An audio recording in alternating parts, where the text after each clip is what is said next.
नमस्कार, आप देख रहे हैं नेक्स्ट 9 न्यूज में हूं कपिल आपके साथ। फिलहाल हम बात कर रहे हैं ज्योतिरादित्य सिंधिया की, जो फिलहाल भारतीय जनता पार्टी में उड्डयन मंत्री के पद पर आसीन हैं और लगातार उनके बारे में चर्चाओं का दौर जारी है कि क्या वो आने वाले वक्त में मध्य प्रदेश में मुख्यमंत्री की कुर्सी को संभाल सकते हैं। लेकिन फिलहाल की अगर बात करी जाए तो ताजा तरीन मामला है उनके ट्विटर हैंडल का, जहां पर उन्होंने एक तस्वीर शेयर की है। आपको बता दें कि जब भी इतिहास की बात होती है तो सिंधिया परिवार के आजादी के बाद किए गए बड़े योगदान को लेकर चर्चाएं होती है। देश के पहले गृह मंत्री सरदार वल्लभ भाई पटेल के सपने को सिंधिया परिवार ने पूरा किया था। केंद्रीय मंत्री ज्योतिरादित्य सिंधिया के ट्विटर को देखकर ये एक बार यादें जो है वो फिर से ताजा हो जाती हैं। दरअसल पूरा मामला ये है कि केंद्रीय मंत्री ज्योतिरादित्य सिंधिया के ट्विटर पर जो डीपी लगी है उसमें सरदार वल्लभ भाई पटेल के साथ ज्योतिरादित्य सिंधिया के दादा और स्वर्गीय माधवराज सिंधिया के पिता स्वर्गीय जीवाजी राव सिंधिया नजर आ रहे हैं।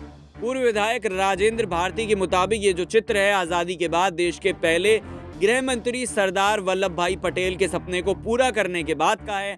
आजादी के बाद ग्वालियर के नवाब और इंदौर रियासत के राजा अपनी रियासत को पाकिस्तान में विलय करना चाहते थे। इस बात की जानकारी जब सरदार वल्लभ भाई पटेल को लगी तो उन्होंने जीवाजी राव सिंधिया से संपर्क किया।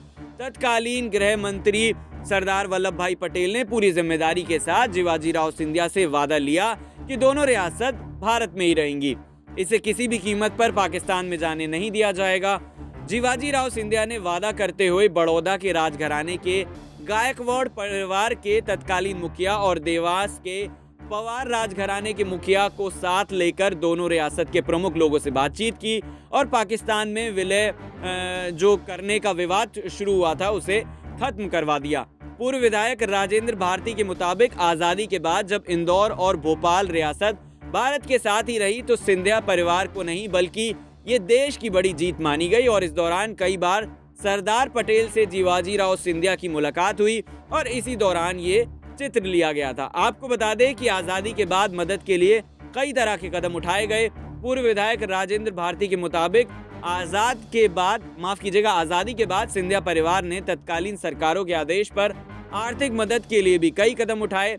सिंधिया स्टेट का जब विलय हो गया उसके बाद अर्थव्यवस्था को बनाए रखने के लिए सिंधिया राजघराने ने कई बार अपने खजाने भी खोल दिए थे और यही वजह है कि उस समय सिंधिया परिवार के तत्कालीन सरकारों से काफी नजदीकी रही है। इस तरीके की बातें जो है वो लगातार की जाती हैं। सिंधिया परिवार की बदौलत ही आजादी के बाद कई संकट टाले गए। लेकिन अब बड़ा सवाल यही उठता है कि क्या सिंधिया परिवार यानी कि ज्योतिरादित्य सिंधिया एक बार फिर बीजेपी के ऊपर जो सरकार गिरने का संकट गहराया है उसे वो टालते हुए नजर आएंगे। इन्हीं तमाम सवालों के साथ आपको छोड़े जा रहे हैं। फिलहाल देखते रहिए नेक्स्ट 9 न्यूज। नमस्कार।